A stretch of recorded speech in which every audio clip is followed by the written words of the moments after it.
Praise the Lord. We greet you all in the very precious name of our Lord and Savior Jesus Christ. आप सबों को विशेष जय मसीह की और प्रभु यीशु मसीह के मधुर नाम में आप सबों को स्वागत और अभिवादन। It's such a joy for us to stand here with the Word of God, even though most of you are at different places watching this video and joining us in the worship. और यदि भी हम में से अधिकतर लोग अलग अलग जगहों में स्थानों में इस आराधना में शामिल हैं, हमारे लिए बड़ी आनंद की बात है कि परमेश्वर के वचन के साथ आज फिर से आपके सम्मुख में आ जाऊं। We continue to thank the Lord for all the good things, whatever situation He allows us to go through, we praise His name. परिस्थिति कुछ भी क्यों ना हो जो परमेश्वर हमें उसमें से होकर गुजरने के लिए सहायता करते हैं, लेकिन उन सब परिस्थिति के लिए हम परमेश्वर को धन्यवाद और स्तुति करते हैं। We know that God is in control and He takes care of our needs as well as our context, our situation. Everything is in His hand. और हम जानते हैं परमेश्वर अभी भी सब कुछ अपने नियंत्रण में रखा है और हमारी आवश्यकताओं को प्रभु पूरा करता है। परिस्थितियां और किसी भी तरह की क्यों ना हो जाए, परमेश्वर सबके ऊपर विराजमान है। This morning we are going to talk about the blessings of God. आज सुबह परमेश्वर की उन विशेष बरकतों की आशीषों की बातें हम आपसे चर्चा करेंगे। Not just blessings, but the spiritual blessings. और सिर्फ कुछ आशीषें नहीं, पर उस आत्मिक आशीषों की बातें हम Blessings from heaven. जो स्वर्गीय आशीषें। God has offered us spiritual blessings. परमेश्वर हमें स्वर्गीय ईश्वरीय आत्मिक आशीषों की बात These आती है। blessings that we have received through Jesus Christ. और यही आशीषें हमें प्रभु यीशु मसीह के द्वारा मिली हैं। If we don't have these blessings, every other blessing is not real. It's very temporal. और यदि ये जो आशीषें जो हम कहने वाले हैं, वो अगर हमारे पास नहीं है, बाकी जितने भी आशीषें हैं वो सब क्षण भर का है। Spiritual blessings are heavenly in origin, and it is certainly not from man and worldly. और आत्मिक आशीषें और ईश्वरीय हैं, परमेश्वर की ओर से हैं, वो मनुष्य की ओर से बिल्कुल नहीं। Let's read the book of Ephesians chapter 1 verses 3 through 14. और We will quickly read this in Hindi only, but others can look at your Bible in English. Ephesians chapter 1 verse 3 through 14. और आज सुबह हम उस विषय के लिए परमेश्वर की वचन इफिसियों की पुस्तक और इसके पहला अध्याय 3 वचन से लेकर 14वें वचन तक हम पढ़ेंगे और हम इसको हिंदी में ही पढ़ेंगे आज सुबह। इफिसियों की पुस्तक पहला अध्याय की 3 वचन से लेकर 14वें वचन तक। हमारे प्रभु यीशु मसीह के परमेश्वर और पिता का धन्यवाद हो कि उसने हमें मसीह में स्वर्गीय स्थानों में सब प्रकार की आत्मिक आशीषें दी हैं, जैसा उसने हमें जगत की उत्पत्ति से पहले उसमें चुन लिया कि हम उसके निकट प्रेम में पवित्र और निर्दोष हो, और अपनी इच्छा के भले अभिप्राय के अनुसार हमें अपने लिए पहले से ठहराया कि यीशु मसीह के द्वारा हम उसके लेपालक पुत्र हों, कि उसके उस अनुग्रह की महिमा की स्तुति हो जिसे उसने हमें उस प्रिय में सेन में दिया। हमको उसमें उसके लहू के द्वारा छुटकारा अर्थात अपराधों की क्षमा उसके उस अनुग्रह के धन के अनुसार मिला है, जिसे उसने सारे ज्ञान और समझ सहित हम पर बहुत आयत से किया, क्योंकि उसने अपनी इच्छा का भेद उस भले अभिप्राय के अनुसार हमें बताया, जिसे उसने अपने आप में ठान लिया था कि समयों के पूरे होने का ऐसा प्रबंध हो कि जो कुछ स्वर्ग में है और जो कुछ पृथ्वी पर है सब कुछ वो मसीह में एकत्र करे, उसी में जिसमें हम भी उसी की मनसा से जो अपनी इच्छा के मत के अनुसार सब कुछ करता है, पहले से ठहराए जाकर मिरास बने कि हम जिन्होंने पहले से मसीह पर आशा रखी थी उसकी महिमा की स्तुति के कारण हो, और उसी में तुम पर भी हो जब तुमने सत्य का वचन सुना जो तुम्हारे उद्धार का सुसमाचार है, और जिस पर तुमने विश्वास किया, प्रतिज्ञा किए हुए पवित्र आत्मा की छाप लगी, वो उसके मोल लिए हुए के छुटकारे के लिए हमारी मिरास का बयाना है कि उसकी महिमा की स्तुति हो। We know maybe some of you don't have Bible with you. That's probably the reason why we wanted to read this long passage. But I hope you can remember those verses what we just read from the book of Ephesians. और हम इससे लंबे पद्यांश इसलिए पढ़ने के लिए चाह रहे थे कि शायद आप में से कुछ लोग आप बाइबल के साथ नहीं बैठे होंगे, लेकिन जब आप इस वचनों को पढ़े कुछ तो जरूर आप स्मरण करेंगे, याद करेंगे। It is talking about every spiritual blessing in Christ. और ये जो पद हर एक जो आत्मिक आशीषों के विषय पर कहा है जो प्रभु यीशु मसीह में हमें मिलती है। When we say spiritual blessing, it doesn't mean that it doesn't come to us in a physical form in any way. Yeah, it is only in a spiritual realm. जब हम आत्मिक विषय की जो आशीषों की बात करते हैं, इसका मतलब ये नहीं है भौतिक रूप में हमारे पास नहीं आते, वैसा नहीं है। भौतिक रूप में आत्मिक आशीष हमारे पास आती है। We call it spiritual because it is unseen and God is its origin. और हम इसलिए उसको आत्मिक आशीष कहते हैं क्योंकि वो अनदेखी है, इसकी शुरुआत प्रारंभ परमेश्वर की ओर से It is from heaven, it is heavenly. और ये स्वर्गीय है, स्वर्ग की ओर से आती है। But we experience it in our day-to-day life. लेकिन हम रोजमर्रा की जिंदगी में दैनिक जीवन में इसको अनुभव करते So हैं। we must have a great desire for these blessings. और इसलिए इस आत्मिक आशीषों की बहुत बड़ी एक इच्छा हमारे अंदर होनी Jesus चाहिए। said to the Samaritan woman, you remember in John chapter 4, that he said that we must desire for it. और आपको याद ही होगा प्रभु यीशु मसीह जो सामरी स्त्री से बात की यूहन्ना की सुसमाचार 4वें अध्याय में, उन्होंने कहा उन आशीषों की आग्रह मनसा रखना अनिवार्य In है। chapter 4 verse 13 he said, everyone who drink this water will thirst again, but the one that I give will never thirst. यूहन्ना की पुस्तक 4वें अध्याय की 13वें वचन में यीशु ने कहा कि जो कोई ये जल पिएगा वो फिर प्यासा होगा, पर मैं जो जल तुम्हें देगा वो उससे पीने से फिर से प्यासा Again in नहीं chapter होगा। 6 verse 35 he said, I am the bread of life, and whoever comes to me will never go hungry, and whoever believes in me never go thirsty. और उसी सुसमाचार की 6वें अध्याय की 35वें वचन में यीशु ने इस प्रकार कहा, जीवन की रोटी मैं हूँ, जो मेरे पास आता है वो कभी भूखा ना होगा, और जो मुझ पर विश्वास करता है वो कभी प्यासा ना What are होगा। these spiritual blessings? तो ये जो आत्मिक आशीषें क्या क्या है? Ephesians passage we just read give us a great reflection of it. और इफिसियों की पुत्री और इसकी पद्यांशों में से जो हमने पढ़ा उसकी एक झलक हमें जरूर मिलती है। In fact, it lists out several of those blessings. और हालांकि दरअसल पूरी उस सूची हमें उस आत्मिक विषयों के विषय पर देता है। Let us go quickly through some of them. और उनमें से कुछ आत्मिक आशीषों के विषय पर हम जल्दी In जाएंगे। fact, these blessings are like a big package. और ये जो बड़े के पैकेज के रूप में हमारे पास When आते we हैं, unfold it, जब हम इसको खोलेंगे it has a lot in it. और इसमें बहुत कुछ शामिल It's है। wrapped and trapped in different wraps. और इसको इस बॉक्स को कई जो पन्नों में लिपटा हुआ, कई कागजों में लिपटा हुआ And given into us a great package. और ये एक बहुत बड़े बक्से के समान हमारे पास And लाया। that great package is what we call Jesus Christ. और उस बड़े पैकेज को हम यीशु कहते हैं। So that's the reason it says in Jesus Christ you have all these spiritual और blessings. इसलिए हमने बार-बार कहा यीशु मसीह में हमें उस आत्मिक आशीष There are मिलती three है। things we need to understand whenever we talk about these spiritual blessings. जब भी हम आत्मिक आशीषों की बात करते हैं, ये बात हमें समझना जरूरी है। Number one, understand what it is and see the value of it. और सबसे पहले ये क्या है और उसके मूल्य क्या है हमें समझे। Secondly, experience these blessings in our life. दूसरी चीज, इन आशीषों को हम अपने जीवन में अनुभव भी In करें day-to-day life. और हमारे दैनिक जीवन में। And then thirdly, as we experience these blessings, we become the praise of God's glory. जैसे कि हम दिन भर की हमारे जीवन में इसको अनुभव करेंगे, हम प्रभु यीशु मसीह की स्तुति गान की एक पात्र बनती हैं। If you look at the passage, the very first thing, the foremost blessing Paul mentions here is that God has chosen us.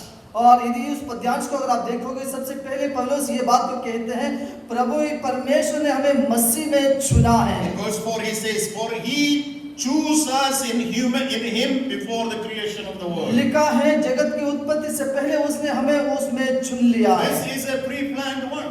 ये परमेश्वर की पहले की It's योजना a है predestined choice. और ये पहले से ठहराए हुए It एक is the सोच है। grace of God. ये परमेश्वर की महान करुणा है। It doesn't come through my own work. It doesn't. I haven't done anything for it. और उसके लिए मैं और आप कुछ भी नहीं किए, हमारी कोई कार्यों से नहीं So हुआ। when you talk about the spiritual blessing, it is something that has been given to us. और जब हम आत्मिक की जो आशीषों की बात करते हैं, वो हमें दिया गया It है। is not earned one. We haven't done anything. It is given. ये हमने कभी कुछ कामों से हासिल नहीं की, पर हमें ये परमेश्वर की ओर से मिली, That is the reason we call it as a blessing. और इसलिए हम इसको आशीष It कहते is हैं, given to us. और हमें दिया गया, And it is His purpose. और And it cannot be changed. और ये उनकी उद्देश्य से, उसकी मनसा से दी गई, वो कभी बदलता So we नहीं, cannot take it very lightly. It is very valuable and it has been given to us. और ये इतनी मूल्यवान है, इतनी जो कीमती है, कभी हम इसको हल्का नहीं ले So सकते। Bible says we are a chosen people. और इसलिए बाइबल कहती है हम परमेश्वर की चुने हुए लोग हैं। In 1 Peter 2 verse 9 he says we are chosen people. God has chosen, separated us. पहला पतरस इसकी दूसरे अध्याय में कहते हैं कि परमेश्वर की चुना हुआ लोग हैं हम। The Greek word for choice or chosen is eklektos. और जो चुना हुआ ये शब्द जो यूनानी शब्द से आती है, जो एक्लेक्टोस है, Means chosen out, और इसका मतलब है हमें चुन के अलग की, selected. और हमें जो बुलाया गया। There were many and He has selected and kept us out. और कई लोग थे, लेकिन उनमें से हमें चुनकर परमेश्वर ने अलग किया In है। John chapter 15 verse 16 we read, you did not choose him, but he chose you. और यूहन्ना इसकी 15वें अध्याय में हम पढ़ते हैं कि तुमने नहीं, पर मैंने तुम्हें चुना है। He has chosen us. वो हमें चुना है, He had chosen you before you were even formed in your mother's womb. और हम अपनी माँ की कोख में उत्पन्न होने से पहले परमेश्वर हमें चुना है। This theme you see all through the scripture. और ये पूरी जो बातें हैं, जो पूरे परमेश्वर When के it talks about the people of Israel in the book of Deuteronomy, we read in chapter 14 verse 2. और व्यवस्था विवरण 14 अध्याय के दूसरे वचन में जो इस्राएल के विषय पर ये बातें That लिखी you are a holy people. क्योंकि तुम एक पवित्र लोग हैं, God has chosen you परमेश्वर ने तुम्हें चुना है, to be His treasured people. और परमेश्वर की विशेष निज प्रजा होने के From लिए, all the nations that are on the face of the earth. और ये जो जगत की संसार की हर एक जाति में से चुने Not the अलग word He किए। used, the treasured people. और ये बहुत बहुमूल्य कीमती लोगों के रूप में चुना This गया। election, this choice has no outward pressure on Him. और ये जो चुनाव के लिए बाहर से कोई दबाव परमेश्वर के ऊपर नहीं, And so there is no greater blessing than this choice. और This इसलिए election. प्रियो, ये जो चुनाव जो हमें मिली है, उससे बढ़कर दूसरा कोई विशेष आत्मिक आशीष है यही नहीं। He has chosen people from all kinds of walks of life. परमेश्वर हर प्रकार की जो लोगों में से हमें चुना From है, ordinary, despised group. और जो तिरस्कृत लोग हैं, साधारण लोगों से, Who are counted nothing. जिनको जो तुच्छ जाना जाते थे, उनसे They चुना have गया, no place in society. और जो समाज में उनका कोई जगह और स्थान नहीं In थी। 1 Corinthians chapter 1 verse 28 and 29 he says that God chooses what is ordinary and despised by the world. पहला कुरिन्थियों की पहला अध्याय की 28 अध्याय से आयत से पहले परमेश्वर कहते हैं वचन, जो तुच्छ जो तिरस्कृत लोगों से परमेश्वर ने चुना है। So if you look at verse 4 again, and he continued that, and he is unfolding that package, and he says that this election, this choice is in Christ, that we become holy and blameless. और जो इफिसी की पुस्तक पहले अध्याय की 4थे वचन से लेकर फिर से हम देखोगे, धीरे धीरे वो खुलते हुए हमें समझ में आते हैं कि वो जो चुनाव परमेश्वर प्रभु यीशु मसीह में हमें दी गई, ताकि हम उसके निर्दोष और पवित्र लोग बन जाएं। Again, this phrase is from the background of the Old Testament. और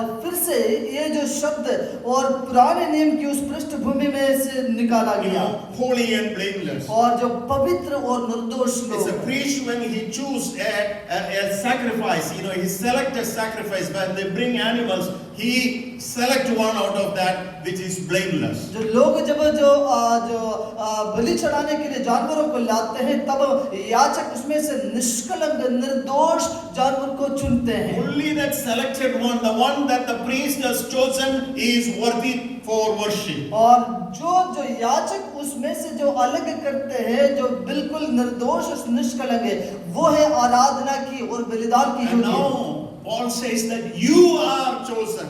अब पौलुस कहते हैं तुम वो चुने हुए लोगों के समान हैं। Like a priest, selecting an animal for worship, God has chosen you as holy and blameless for His worship. जैसे याजकों ने इस जानवरों को अलग करते, वैसे परमेश्वर मुझे और आपको पवित्र और निर्दोष करके अलग और करके चुन लिया।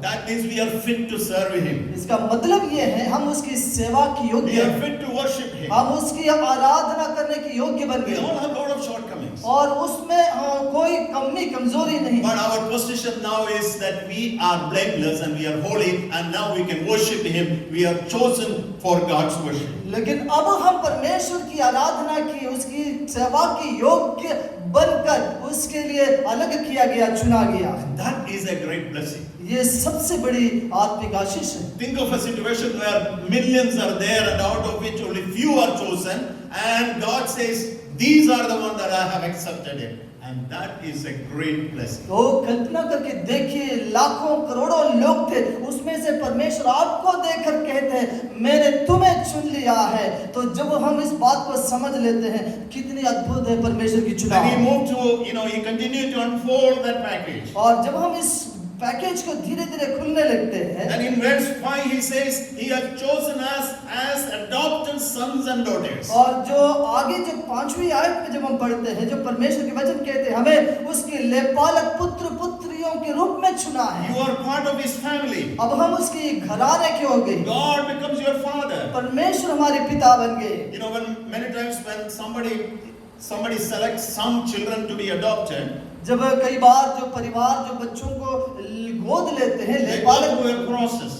और उसमें एक बड़ी प्रक्रिया रहती They है look at many, और कईयों को get चुनाव a lot करते of हैं information. और उन्होंने कई जो इंफॉर्मेशन हासिल करते हैं Finally they choose somebody. और अंत में एक बच्चे की गोद लेने के प्लान करते Then they हैं, adopt. तब उनको गोद लेती हैं। So there is a process that has gone behind or before this adoption process, and that is what we call God has chosen you. और एक बच्चे को और बेटे को गोद लेने के लिए बहुत बड़ी एक प्रक्रिया होती है।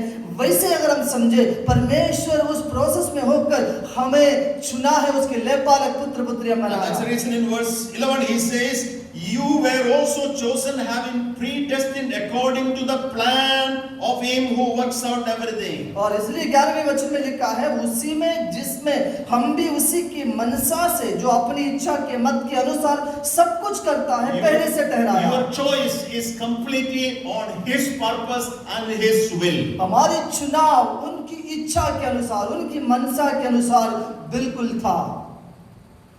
When in Roman law, when someone adopt a person, usually they adopt a son, they had to give all the right and even the name and citizenship and the family, everything of the person who is adopting to the child who is adopted. और Roman law या कानून के अनुसार जब कोई परिवार एक बेटे को अपनाते हैं, गोद लेते हैं, ये जरूरी था कि उनकी हर एक हक, अधिकार और नाम सब कुछ उस बेटे को देना, ताकि वो पूर्ण रूप से उनकी ही खुद की बेटे के रूप में वो घर में रहे। He will be given all the rights. और उनको पूरे अधिकार दी जाती है He will inherit all his property. और उनकी सारे धन संपत्ति की वारिस बन And जाती he है। will have, the equal privileges and the rights, for exactly like a naturally born son. और स्वाभाविक रूप में जन्माए उस बेटे के दूसरे एक बेटे के बिल्कुल बराबरी में गोद लिए हुए बच्चे को भी बराबर के अधिकार, हक, सब कुछ उनको भी दिया जाता John है। 1:12 says,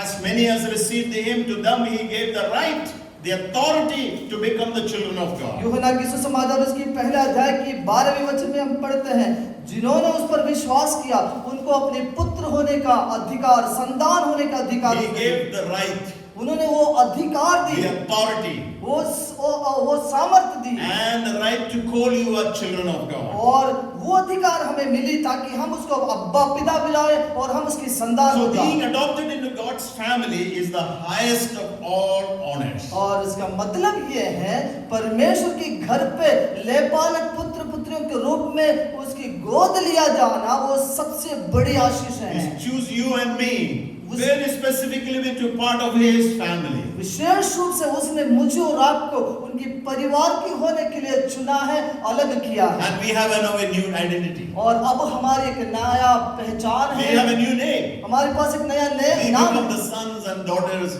of God. और हम अब परमेश्वर की पुत्र पुत्र पुत्रियां बन गई।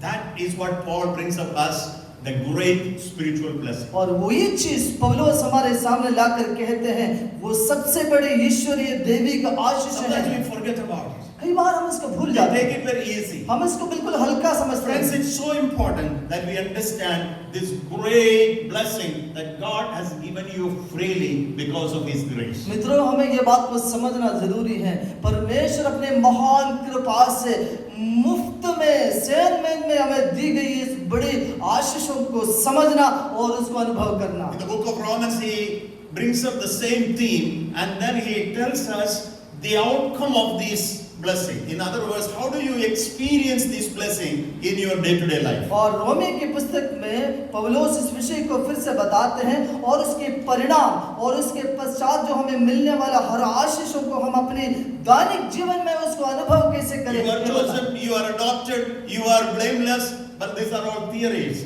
How do you really bring it into our day-to-day lives? और आपको चुना गया, आप जो निर्दोष और पवित्र लोग होने के लिए अलग किया गया, ये सब जो हम देखते हैं और लिखी हुई बातें हैं, लेकिन जीवन में व्यावहारिक रूप में इसका अनुभव कैसे करेंगे। One full chapter of book of Romans, he talks about the practical blessings of this adoption, this choice. रोमी की पत्री में एक पूरी अध्याय जो व्यावहारिक रूप में हमारे व्यक्तिगत जीवन में हम इसको इस आशीषों को अनुभव करके कैसे जिएंगे इसके लिए अलग रखी गई। In Romans chapter 8.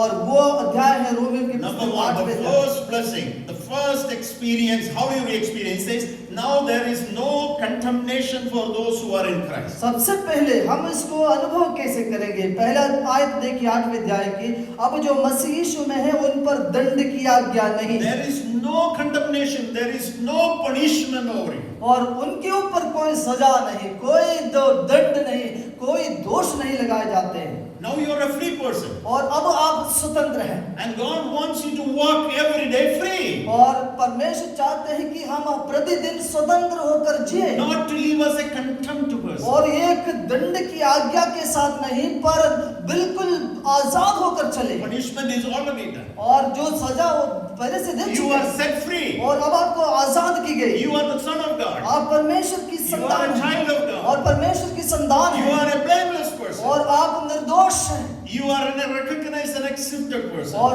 आपको स्वीकार की गई, अपनाया गया है। Walk every day as a free person. और इसलिए हर दिन जब आप जीवन बिताते हैं, चलते हैं, स्वतंत्र होकर जियो। In verse 14 and to 17 he says that now you are the children of God, let us not live in fear again. और जो 14वें वचन में लिखे हैं, अब तुम परमेश्वर की आत्मा से चलाए चलते हैं, इसलिए जो डर से भय से ना चले। In verse 15 says the spirit you received does not make you slaves so that you live in fear again. जो आपको अब जो मिली है, जो दासत्व की आत्मा नहीं, पर भयभीत होने के लिए, पर लेपालक पुत्र की आत्मा मिली है।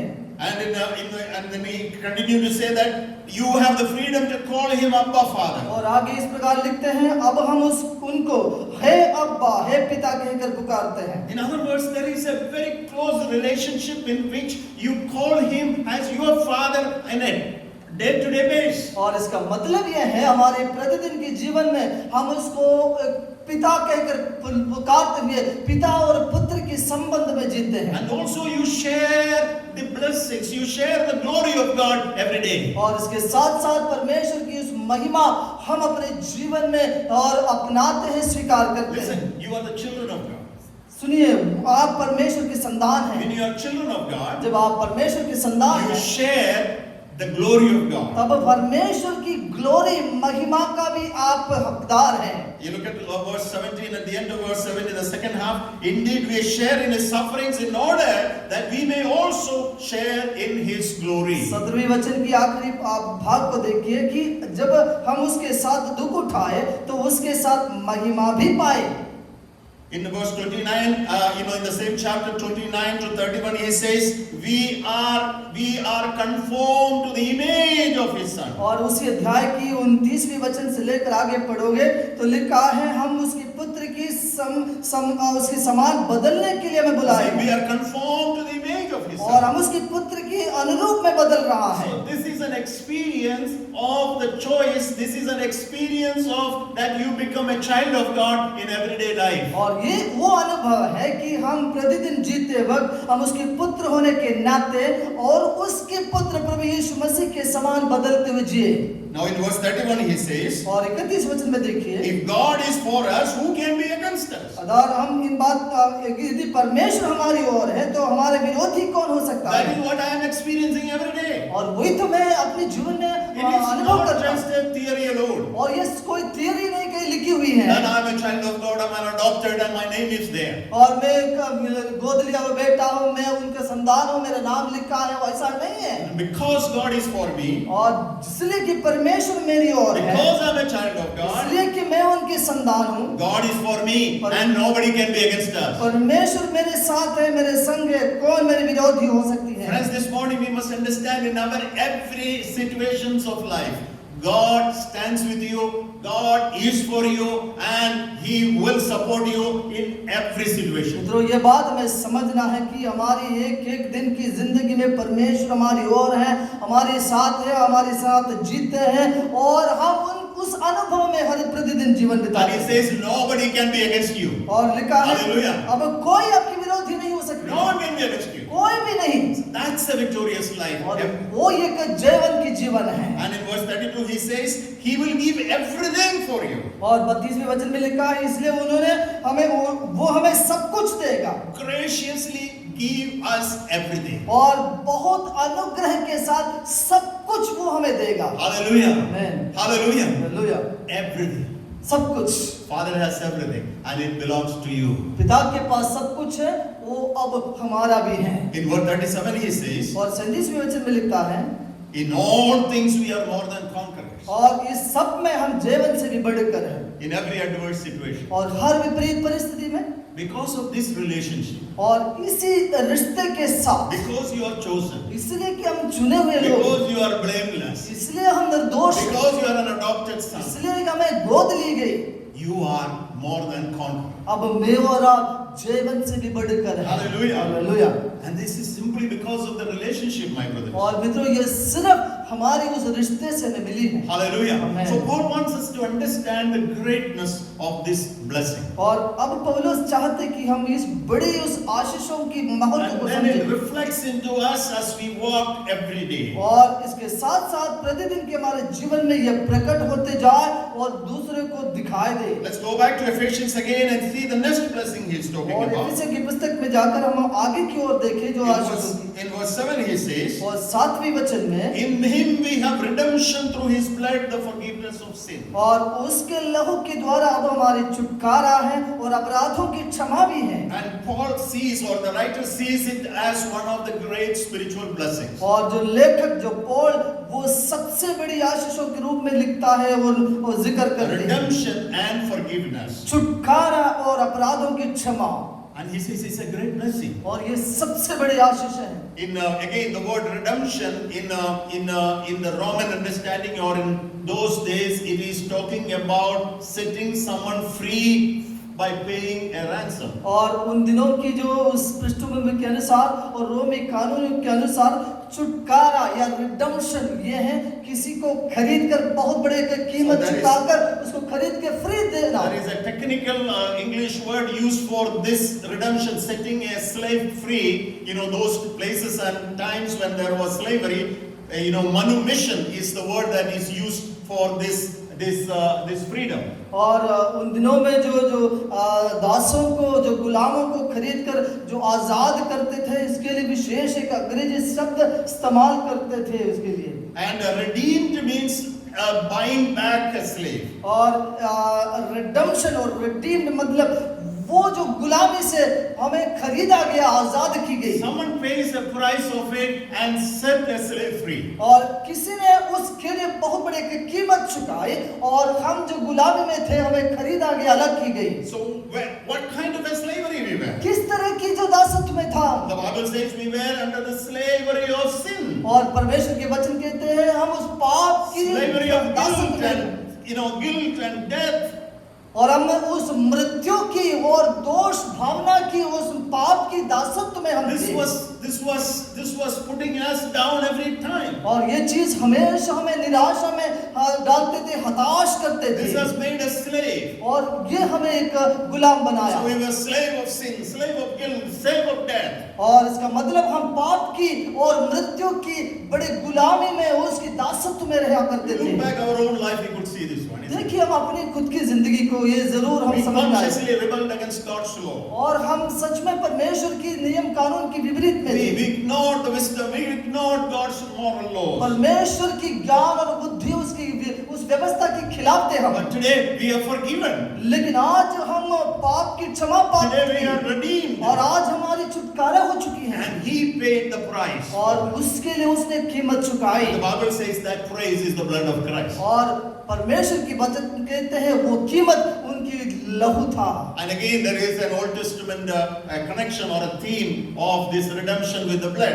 और अभी भी इसके लिए भी पुराने नियम में वो जो पुराने समय पर लहू बहा कर किसी को छुटकारा देने की, खरीदने की वो चित्र, वो When the तस्वीर people of है। Israel were under slavery in Egypt for several years, और हमें मालूम है इस्राएल के लोग कई सालों से मिस्र में गुलाम थे। and we know before their redemption, before they set free, a lamb was slain and the blood was poured and put on the doorsteps of और every उस family. इस्राएल की जाति की छुटकारे से पहले उनको कहा गया कि हर परिवार एक मेमने को वध करके उनके लहू उनकी दरवाजे की चौखटों में लगाया जाए। So forgiveness has come to us. Your sins have been forgiven and redeemed you from the slavery. और उसी के द्वारा हमारी पाप की क्षमा हो गई, हम पाप और अपराध से क्षमा प्राप्त की, इसके साथ साथ छुटकारा भी पाए। I mean, it's so easy for us to come and sit in the church and sing and praise and dance, but the price that someone has paid, before you could come here is what you must think all the time. अब तो हम कलीसिया में आके बैठना और कहीं का बैठ के जो सोचना बिल्कुल हम सरल लगता है, लेकिन सोचिए परमेश्वर ने कितनी बड़ी एक कीमत चुकाई उसके पीछे, जैसे हम आके आज बड़ी आजादी से बैठते हैं। Again, this is theory, isn't it? और अब फिर से ये थियरी बन गया, Redemption and और forgiveness. छुटकारा जो बड़ी बड़ी But how do we experience that in our day-to-day life? लेकिन ये जो छुटकारा प्रतिदिन में हम The अनुभव करेंगे। outcome of this life, this freedom must be our lifestyle every day. और इसकी जो परिणाम जो ये छुटकारा की हमारी प्रतिदिन की जीवन शैली बनना चाहिए। This life of forgiveness is a lifestyle of every believer. जो पाप क्षमा प्राप्त किया वो हमारे जीवन, हमारे प्रतिदिन का एक शैली बन जाए। We do not become, we are not burdened again by the yoke of slavery. और फिर से हम इस दासत्व की जुए में, उसकी बोझ में नहीं, The man-made rules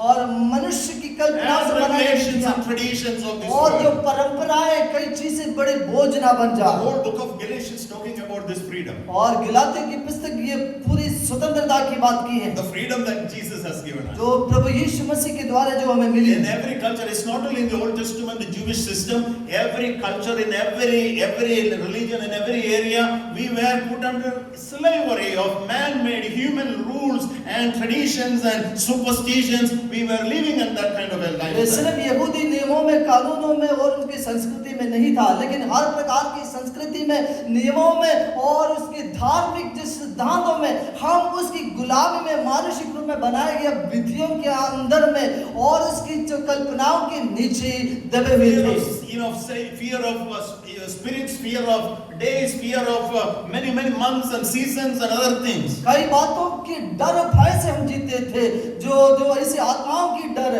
कई दिनों की डर, कई चीजों के डर, कई मुहूर्त के डर, इस डर और भय में जीवन बिताते थे। Psalms 103 is a great psalm which we can sing as an example of this freedom. और ये एक भजन है 103, वो भजन हम बार-बार गा सकते हैं, जो स्वतंत्रता, जो आजादी जो प्रभु ने हमें दी उसके लिए। Psalm 103 verse 2 says, "Praise the Lord, my soul, and forget not all His benefits, who forgives all your sins and heals all your diseases."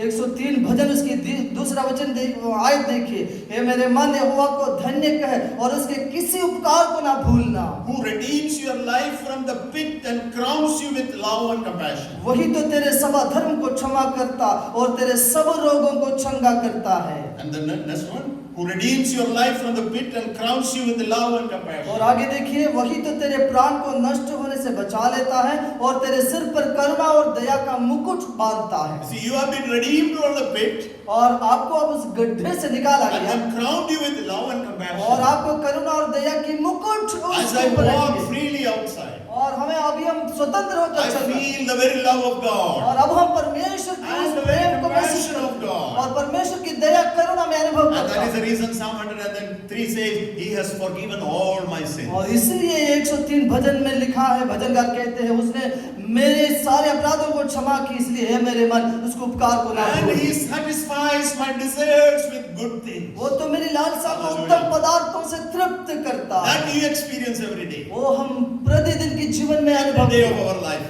हमारी रोजमर्रा की So जीवन में forgiveness and redemption is not only a theory, but every day you experience the goodness, the love and the compassion of God as we walk with God. मित्रों, इसलिए पाप की क्षमा और छुटकारा कोई लिखी हुई थियरी नहीं है। हमारी एक एक जिंदगी, एक एक दिन की जीवन में इसको अनुभव करते हुए हम जी रहे हैं। So Christian life is a life of happiness and joy and experiencing the life of God and compassion in every areas of life. और इसलिए मसीह जीवन वो आनंद और खुशी की जीवन है। जीवन की हर पहलू में उस स्वतंत्रता को महसूस करते हुए उस आजादी में हम जी रहे हैं। Let us experience this freedom. और आज हम Amen. उस स्वतंत्रता को अनुभव Our करेंगे। freedom is in Jesus Christ. हमारी स्वतंत्रता आजादी मसीह यीशु में है। Our freedom is not for anything else in the world, to satisfy the desires of this flesh, but to experience God in our और lives. हमारी स्वतंत्रता इस संसार की कुछ चीजों को पाने के लिए और उसमें जीने के लिए नहीं, पर प्रतिदिन यीशु में रहकर उस स्वतंत्रता में आनंद के साथ जीने के So लिए है। let's quickly look at the third blessing he talks about here. जल्दी से तीसरी उस आशीषों के बारे में हम And देखेंगे। as we unfold the package, जैसे कि हम इस बक्सा, इस पैकेज को खोलेंगे come to 13 and 14 verse. और 13वीं और 14वीं वचन, He says, "You believe us when you believed, you were marked in Him with a seal, the promised Holy Spirit." जब तुमने विश्वास किया तब पवित्र आत्मा की छाप तुम पर लगी, Which is a deposit guaranteeing our inheritance. वो हमारे लिए परमेश्वर के दी गई एक बयाना है। The presence of the Holy Spirit in a believer is pictured with two figures here, two examples एक here. विश्वासी के जीवन में परमेश्वर की आत्मा की उपस्थिति को दो जो तस्वीर के रूप में इसको चित्रीकरण Which की the writer thinks as a great blessing. और वो जो Amen. लेखक सोचते हैं एक बहुत बड़ी आशीष है Great spiritual blessing. और ये आत्मिक आशीष है। What are those two, figure of speech or phrases he used here? और दो जो उदाहरण या जो शब्द जो इस्तेमाल किया हुआ वो क्या है? The first thing he says, the mark of the Holy Spirit. सबसे पहले वो मोहर है, जो छाप है, जो परमेश्वर की आत्मा के रूप में दी। Or the seal of the Holy Spirit. वो Mark पवित्र of the आत्मा seal की of the Holy मोहर Spirit. हमारे ऊपर लगी गई, छाप हमारे ऊपर लगी This गई। phrase he has used in several places. और ये शब्द ये जो बार-बार उन्होंने वचन में इस्तेमाल The किया। second phrase he used there is that this Holy Spirit is a deposit. It's a deposit. It's an advance given you. और दूसरी बात ये है कि पवित्र आत्मा हमारे जीवन में एक बयान के रूप में, डाउन पेमेंट के रूप में, एक डिपॉजिट के रूप में दी गई। And that it's a deposit of our inheritance. और ये हमारे छुटकारे के रूप में मिरास के लिए एक बयान It's very है। important to understand these two aspects of the Holy Spirit in us and to see it as a great blessing. ये पवित्र आत्मा जो मेरे और आपके जीवन में, जो विश्वासी के जीवन में, इसको समझना और उसको अनुभव करना बहुत महत्वपूर्ण है। When you have a mark, when you have a seal, that means that it is guaranteed, it is accepted, it belongs to somebody. और जब मेरे और आपके ऊपर जो मोहर लगाए जाते हैं और सील लगती है, छाप है, इसका मतलब है आप किसी और का है, आप कोई और आपके मालिक हैं। It is the mark of God. और ये परमेश्वर की ओर से लगी It हुई is the छाप, mark of Jesus Christ. वो प्रभु यीशु मसीह की वो छाप है। That is what it is written in there. और वो ये चीज उसमें लिखी गई If है। somebody looks at that mark and the seal, और यदि कोई उस मोहर पर देखते हैं it is Jesus Christ. और उसमें लिखी गई यीशु का है, Belongs to ये God. परमेश्वर का है, Then nobody can tamper with this. और इसका मतलब ये है कि ये सील, ये जो ताला कोई और नहीं तोड़ सकते। No, you are protected. और इसका मतलब आप सुरक्षित हैं, Because you see the seal of God in you. क्योंकि परमेश्वर का एक मोहर, एक छाप आपके ऊपर लगी है। Hallelujah. Hallelujah. Isn't that great? क्या ये बड़ी Isn't बात that नहीं? a big blessing क्या ये एक बहुत बड़े आशीष नहीं? to get the seal of the Supreme Court? और सुप्रीम कोर्ट का जो उच्च न्यायालय की अगर एक मोहर लगी जाती है कहीं पर, It's a little hard thing, isn't इसका it? मतलब उसको ऐसे मिलना मुश्किल है। To get the seal of the Prime Minister of this country. अगर समझो कि हमारी जो प्रधानमंत्री की कोई मोहर हमें मिलनी चाहिए, To get the seal of the President of the country. अगर इस देश की राष्ट्रपति की अगर मोहर The चाहिए, whole power of the country will be उसका behind. मतलब ये उस सील के ऊपर पूरे राष्ट्र के अधिकार है। Seal on you by the Holy Spirit is और जो आपके ऊपर पवित्र आत्मा की छाप है, belongs to Jesus Christ. ये बात बताते हैं, दर्शाते हैं कि आप परमेश्वर का है। No other power can tamper and touch you. इस दुनिया की कोई और सामर्थ और शक्ति आपको छू नहीं पाएगा, उसको तोड़ नहीं पाएगा। The Holy Spirit protects us and guarantees the eternity of the Lord has promised us. इसका मतलब ये है परमेश्वर की आत्मा उनकी महफूज में रखता है और आनंद काल की उस मिराज के लिए हमें अलग किया। The phrase is down payment और or deposit. दूसरे शब्द वो है कि डिपॉजिट यानी down payment Bayana. What does that really mean? और इसका अर्थ क्या है? There is a great inheritance yet to come. और ये बहुत बड़े धन संपत्ति में मिलने का And you है are given a part of it. और उसकी एक छोटी भाग हमें मिल गई। What you receive now is the same quality of the one that is yet to come. और जो अब आपके पास है वो बहुत बड़े संपत्ति की एक छोटा सा टुकड़ा है। And this is given for you, your use right now. और वो आपको इसलिए दी गई कि आज अब आप इसको इस्तेमाल करें। Hallelujah. Hallelujah. Now we have an inheritance. We have the very presence of God's promises, which His promises for eternity is given to us in a part form. और अब हमें परमेश्वर की इस वायदा की प्रतिज्ञा की बहुत बड़ा उस मिराज की एक छोटा सा टुकड़ा हमें मिल गई है ताकि हम आज इसको He इस्तेमाल calls करें। it the anointing of the Holy और Spirit. वो परमेश्वर की आत्मा की अभिषेक से मिल गई। So the presence and work of God, the Holy Spirit in us, is a great signal of the work of God in our life. और परमेश्वर की आत्मा की कार्य जो परमेश्वर की आत्मा की चिन्ह जो हमारे जीवन में है, इसका मतलब यह है प्रभु हमारे जीवन में कार्य कर रहा है। Now again you will say this is a theory, Pastor. You और आप फिर से कहेंगे पासवान ये तो फिर से थ्योरी की But let me समान, talk how you will experience लेकिन it. आप मुझसे पूछेंगे इसको हम अनुभव कैसे करेंगे? Friends, let us not keep this inheritance and secure it. It is for your daily use given to you. मित्रों, ये जो धन संपत्ति कभी कहीं के लिए ना रखिए, आपकी प्रतिदिन की इस्तेमाल करने के लिए दी गई है। That is what many people are thinking. और कई लोग ये इस प्रकार Oh, सोचते this हैं, is given, I should keep it very और ये safe. तो मुझे दी गई तो मुझे अभी बड़े संभालना पड़ेगा। This is part of the inheritance for your use right here when you are in this world. लेकिन जो बड़े धन संपत्ति की मिराज की एक टुकड़ा अगर आपको मिली जो आज आपको इस्तेमाल करने के लिए, And it is given to you to experience it every day. और ये प्रतिदिन आपको इस्तेमाल करने के लिए You don't अनुभव have करने to के लिए, take back this Holy Spirit to heaven. और हमें इस पवित्र आत्मा को लेकर हमें स्वर्ग जाने की You आवश्यकता don't have नहीं। to take back to heaven. आपको उधर लेके जाने की It is जरूरत नहीं। given to you here. ये आपको यहाँ इस्तेमाल You करें, use it here. यहाँ आप उपयोग करें। Hallelujah. Hallelujah. He will counsel you. वो आपको सलाह He देगा, will guide you. वो आपको मार्गदर्शन He करेगा, will speak to you. वो आपसे बातें करेगा, Don't keep it.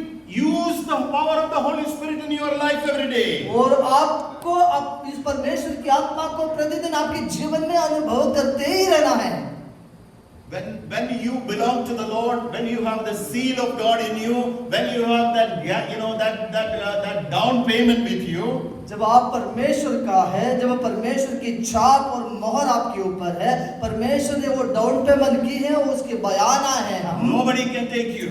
याद रखिए कोई और आपको नहीं ले सकता, Nobody can take you away from His और hand. आपको कोई भी प्रभु के हाथ से नहीं छीन सकते। We are like the apple of God's eye. और लिखा है कि हम उसकी आंखों की पुतली के We समान are हैं, hidden in the shadow of God's wings. और हम परमेश्वर के इस बड़े पैरों को उस पैरों में और उसकी वृक्ष में पंखों के नीचे सुरक्षित That is हैं। what David sings in Psalm 17 verse 8. और यही बात दाऊद जो भजन में गाते हैं, कहते हैं Keep me as the apple of your eyes, and hide me in the shadow of your wings. और प्रभु आप मुझे अपने आंखों की पुतली के समान संभाल और आपकी पंखों के नीचे मुझे रख। We are so close to God. और हम परमेश्वर की बिल्कुल निकट We हैं। experience this Holy Spirit and His anointing and the presence of God in a day-to-day life, and we experience the very presence of God in a day-to-day life. और हम परमेश्वर को अनुभव कर रहे हैं, पवित्र आत्मा की उस सारे अनुग्रहों को प्रतिदिन हम अपने जीवन में महसूस करते हुए प्रतिदिन जी रहा है, वो हमारी आशीष है। Hallelujah. Hallelujah. This is the blessing. This is the great spiritual blessing that we are talking about. और वही बात हम कर रहे हैं कि जो ये बहुत बड़े आत्मिक आशीष We है are जो chosen by God और हमें परमेश्वर में चुना गया as holy and blameless. और पवित्र और निर्दोष करके हमें अलग की We are His children, adopted और children. हम उसकी संतान हैं, हम उसके लेपालक पुत्र We पुत्रियां are redeemed हमारी छुटकारा हो चुकी and है, we are forgiven. हमारे पापों की क्षमा हो गई Because of that, we walk with full freedom. और इसी कारण हम पूर्ण आजादी के And साथ चल without रहे हैं। any fear, we walk through any situations of और life. अब हम किसी भी तरह की परिस्थिति में हमारे जीवन की बड़े निडर होकर हम चलते हैं। Let me conclude here very soon. और मैं जल्दी से समाप्त करना It is चाहूंगा। so important to value these spiritual blessings in our life. मित्रों ये बहुत बहुत महत्वपूर्ण है, इन आत्मिक आशीषों को हम इतनी बहुत And बहुमूल्य if समझें। you value this, you will enjoy that in your life. अगर इसको वैल्यू, उसको मूल्य को अगर हम समझ लिए तो आप उसको बड़े Your बहुत desire will करेंगे be for this. और आप इसके लिए You जिएंगे will go after this. और आपको इसको यत्न करेंगे, You will be praying for that. आप उसके लिए प्रेरित दुआ You करेंगे will trust in that और उसके लिए आप भरोसा करेंगे rather than the things of the world. और इस दुनिया की इच्छाओं पर नहीं। When you know all these things, जब हम ये चीज सारे चीज सब so जानते हैं, unfortunate people don't give importance and going after the things of बड़ी this world. दुर्भाग्यवश लोग आज इस बात को छोड़कर दुनिया की उन आशीषों पर अनुग्रहों Where के do we पीछे, go? What do we go for? और हम किस चीज के पीछे हैं? We go for the trash of this world. और इस दुनिया की कचरे और We इस go for दुनिया the की garbage of this और इस world. दुनिया की कचरे कूड़े के पीछे हम चल रहा And है। that's the reason Paul says, I counted all these things, my name, my fame, my money, all these things are और garbage. इसलिए इस बात को पौलुस जब फिलिपियों की पुस्तक में लिखते हैं, जो कुछ मैंने हासिल किया मैं इसको कूड़ा कचरा समझता I हूँ। want you to remind once again 1 John chapter 2 verse 17, the world is passing away along with the desire, but whoever does the will of God lives forever. और फिर से मैं आपको याद दिलाना चाहूंगा पहला यूहन्ना उसकी पहला अध्याय में दूसरे अध्याय की 17वीं वचन में, ये संसार और उसकी अभिलाषाएं दोनों मिटते जाते हैं, पर जो परमेश्वर की इच्छा पर चलता है वो सर्वदा बना Let रहेगा। us not throw away this wonderful, great, valueless, so beautiful, great, heavenly, godly blessings that is given. और इसलिए जो परमेश्वर की अतुल्य अगम्य जो अनगिनत आसुर की आशीषों को और जो इतनी कीमती है, बेशकीमती है, उसको कहीं फेंके ना, पर उसको समझकर उसको मूल्य को जानकर हम जिए Walk as a child of God. और हम एक Hallelujah. पुत्र और पुत्री के अधिकार में चले Hallelujah. Let the world see the seal and the mark of God on you. और ये Hallelujah. संसार या दुनिया Amen. देखने पाए मेरे और आपके ऊपर लगी हुई इस छाप को, उस Enjoy the deposit of the Holy Spirit that is given you. और परमेश्वर की आत्मा के द्वारा दी गई इस बयाने को, इस Hallelujah. डिपॉजिट को Hallelujah. हम Every एंजॉय day करें, of आनंद your उठाएं। life, let that anointing flow in your life. मेरे और आपके जीवन से परमेश्वर की आत्मा की अभिषेक बहने I पाए। have temptations all the time. जो मालूम है हमारे जीवन में वो परीक्षाएं तो है हमेशा। We know the old story of Jacob and Esau. और याकूब और ईसाऊ की कहानी हम जानते जरूर हैं। Esau had the birthright. और ईसाऊ के पास इस पहलौठा होने का अधिकार था। You know, he is the elder man and he had the privilege of his birthright. पहलौठा होने के कारण उसकी जो अधिकार इस घर पे उसका था। But for a cup of porridge, लेकिन एक कटोरी उस खीर के लिए, just for a cup of porridge, थोड़ी सी भोजन के लिए, you will say that I will not go after that porridge. शायद आप इस प्रकार कहेंगे कि मैं तो इस तरह की उस आशीषों के पीछे नहीं जाएंगे। Maybe for a scoop of a good ice cream और शायद हो सकता है अच्छे का आइसक्रीम के पीछे भी आप चले or जाए, something else, और कुछ और भी or बात, something else. और कुछ और भी बात हो। Sometimes we throw it away. लेकिन तब हम इन आशीषों को, स्वर्गीय आशीषों को भूल Forget जाते हैं that you are a blameless, holy person God has chosen from millions. और हम ये भूल जाते हैं कि कईयों से, हजारों से, सैकड़ों में से से हमें निर्दोष निष्कलंक होकर चुना है, हम भूल Forget जाते that हैं। you have a seal of God on you. हम ये जल्दी भूल जाते हैं, कई बार हमारे ऊपर परमेश्वर की छाप Forget that है। the anointing of God is हम on ये you. भी भूल जाते हैं परमेश्वर की अभिषेक मुझ पर आप पर बनी है, Throw it like that. और हम यूं ही उसको फेंक देते हैं। Understand today. Open our eyes. Open the heart and see these great blessings the Lord has given us through the Lord Jesus. और आज हमारी भीतरी आंखें खुल जाए, हमारे हृदय खुल जाए इसको समझने के लिए जो आशीषें ईश्वरीय है, स्वर्गीय है, वो जो प्रभु ने जो हमें दिया कितनी महत्वपूर्ण है। In 3 places Paul says that once you keep these things, understand these things, you become the praise of His glory. और कई जगहों पर अलग-अलग 3 जगहों पर पौलुस कहते हैं इन आशीषों को जब आप जानते हैं और उसको अपनाकर समझ लेते हैं, तब हम उसकी स्तुति और प्रशंसा की पात्र बनते In हैं। verse 6 and verse 12 and in verse 14 he says, और 6वीं और 12वीं और 14वीं वचन में पौलुस कहा, we are the praise of His glory. और हम उसकी Hallelujah. स्तुति और प्रशंसा के Hallelujah. पात्र We हैं, are the praise of His glory. और उसकी स्तुति की महिमा की कारण है हम। And in verse 15 he says, for this reason I pray, I do not stop giving thanks for you, I remembering you in my prayers. और 15वें वचन में पौलुस इस बात को कहते हैं, इस कारण मैं भी उस विश्वास का समाचार सुनकर जो तुम लोगों में प्रभु यीशु मसीह पर है और सब पवित्र लोगों पर प्रकट है, मैं धन्यवाद करना नहीं छोड़ता। Hallelujah. Hallelujah. Let's thank for one another. हम एक दूसरे के लिए धन्यवाद Let's करें। thank for what God has done in your family. और मेरे और आपके परिवार में जो प्रभु ने की उसको सोचकर Let's thank धन्यवाद the Lord करें। for what He has done in you. और आप में व्यक्तिगत रूप में Hallelujah. प्रभु ने की है उसको सोचकर Hallelujah. धन्यवाद May the करें। Lord bless you as we walk along this path. और आज हम इस पाथ में, इस मार्ग में, इस रास्ते में स्वतंत्र होकर चलते हैं, तो धन्यवाद के साथ Without चलें। with full freedom. और हम पूरी आजादी के साथ चल रहे हैं, Not with fear. और डरते हुए नहीं, As more than conquerors. और जयवंत से भी Hallelujah. बढ़कर आज हम चल As रहा है, God is with us. क्योंकि परमेश्वर हमारी ओर है, हमारे साथ है, Nothing can stand against me. और हमारे Hallelujah. विरोधी कोई भी नहीं हो सकते, हमारे खिलाफ कोई खड़े नहीं हो Let us सकते, not be afraid. और हम डरे ना। God be with you all. परमेश्वर हम सबके साथ होने पाए। Hallelujah. Hallelujah. Thank you very much for listening this. और आज मुझे सुनने के लिए बहुत बहुत धन्यवाद। आइए हम लोग प्रार्थना करेंगे। परमेश्वर की वचन आपने सुना, उस वचन के सामने हम अपने आप को समर्पित करते हुए हमारी आंखों को पवित्र आत्मा के द्वारा से खोल के, हृदय की आंखों को खोल के इस ईश्वरीय आशीषों को आज सुबह फिर से देखें।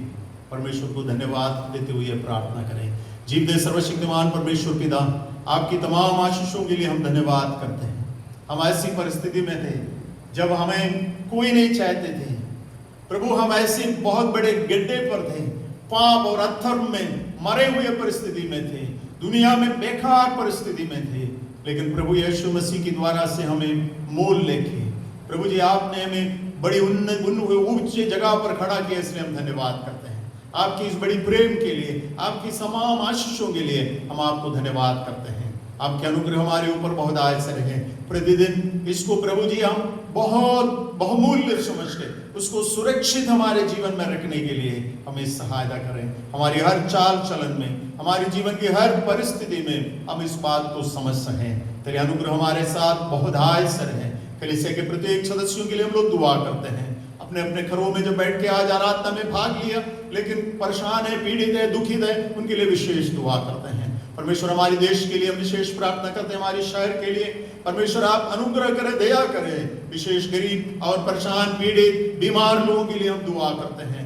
इस बड़ी बीमारी से परमेश्वर लोगों को बचा कर रखे, सुरक्षित रखे, आजादी दे, हम प्रार्थना करते हैं। हमारे शहर को, हमारे राज्य को, हमारे देश को आप बचा लें। परमेश्वर का अनुग्रह बहुत आय से रहे। धन्यवाद हम आपको देते हैं आपकी महान कार्यों के लिए। हम आपके साथ संग चलना चाहते हैं, हर परिस्थिति में आपके साथ चलना चाहते हैं। तेरी आशीषों का ढेर हमारे ऊपर बहुत आय से आप प्रदान करिए। धन्यवाद स्तुति हम आपको देते हैं, प्रभु यीशु मसीह के नाम से मांगते हैं। आइए हम आज शुरुआत की वचन भी प्राप्त करके जाएंगे। अब पिता परमेश्वर का प्रेम, पुत्र यीशु मसीह का अनुग्रह, पवित्र आत्मा का संगति और सौभाग्यता हम सबों के साथ अब से लेकर हमारा प्रभु यीशु मसीह की दूसरे आगमन तक हमेशा और हमेशा होते रहे। आमीन। God be with you. Thank you for listening and being part of this service.